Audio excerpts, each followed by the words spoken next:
Overpricing homes might be the biggest scam in real estate. Oops, that might make you mad, but here's the honest truth about it. Overpricing homes might not actually be helping the seller, and I would argue is absolutely not helping the seller, and here's why. First of all, have you ever actually looked at a property that was on the market for 90, 180 days plus and thought, that's going to be a great deal?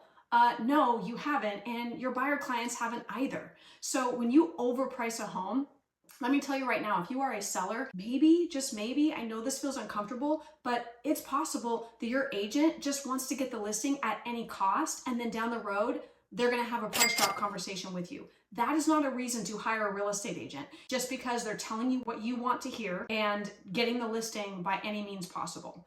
That's not the best advice to give clients to build a real estate business. Sure, do people do it? Absolutely. I see it all the time. But honesty is always the best policy, especially when you're talking about strategies to price a home. The other thing too is it is your job as a real estate agent to help client sell their house. And when you sit there on the market longer than what it should be because you priced it too high, more often than not, you're going to get lower offers than what you would have gotten if you would have just priced it appropriately in the beginning.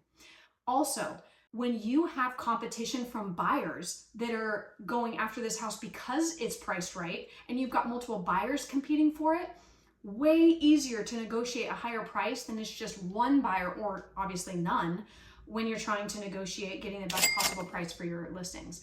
This is a topic not often talked about, and realtors don't like to admit that sometimes they use that strategy to just say whatever the seller wants them to say in order to get the listing. Don't be fooled by this. If you are a seller, make sure that the agent that you're talking to or that you're going to hire actually has a pricing strategy and isn't afraid to tell you the honest truth about where the market's at and what price would be best to put the house on the market and get it sold for the best possible price. What do you think? Let me know in the comments if you agree with this or not, and how do you strategize, and what does your pricing strategy look like when you go talk to a seller? I'd love to know.